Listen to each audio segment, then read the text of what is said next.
Okay, here are the different pieces of the Ribbon Series load cell. This particular model has the pre-designed pulley. As you can see, it has a bearing. You could normally buy something like this from a McMaster cart.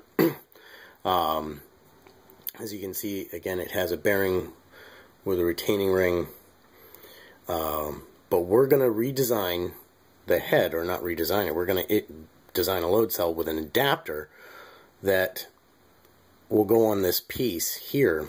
It's going to, instead of this snapping onto the end of the shaft, we're going to put a blank adapter here that has a bolt center, and you'll see in a little bit when I forward the drawing with the markups how that's a little different. Anyway, I'm going to reassemble the load cell, and we start with the connector. Since the beam is already wired up, you've got to be careful putting it back together, but you tilt the beam past the wires. It's a little tricky. I mean, normally this is done post. This is done prior, I'm sorry, not post, but prior to the assembly. I have to see. It's easier if you pull the wires up. Lift them, tilt, again lift. You gotta tilt that just past that. Pull the wires down, get them out of the way so you don't pinch them. Wiggle it past very ever so slightly. It's hard to see and operate here at the same time. My eyes are not what they used to be. Just gotta pull the connector tight. There we go.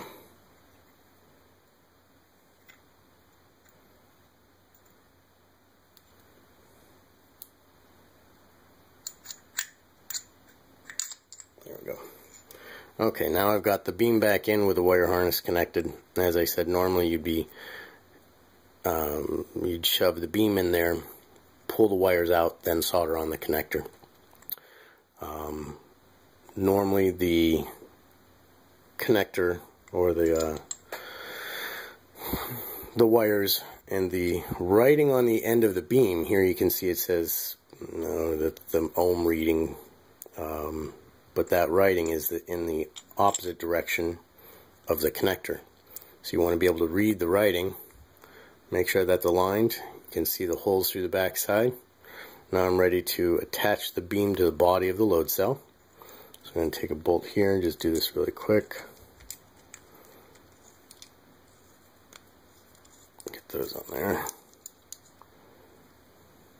Actually, first, I forgot, I've got to twist the beam once to get the wiring harnessed up. There we go. Now pull the connector tight.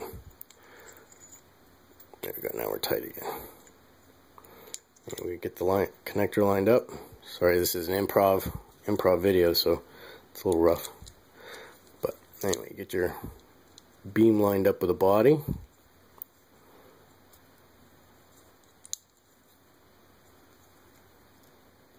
Not quite right.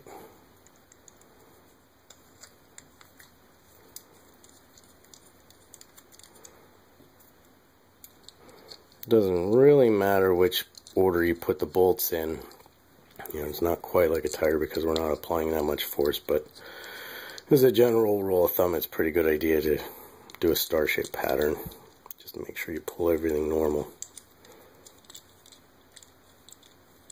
Okay, so I've got that secured. Now I want to put in the connector screws.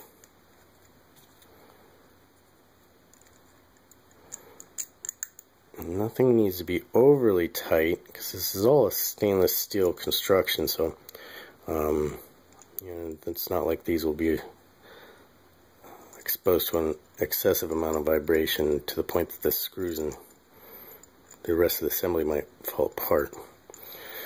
Anyway, we're just gonna take those screws,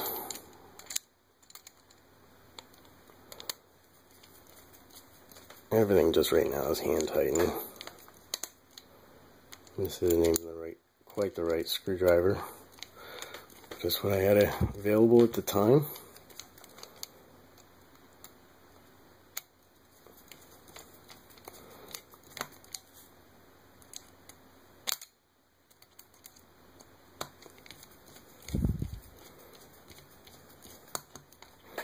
Okay, I'm going to pause the video to break it into two, but now you just saw the body and the beam and the connector assembly.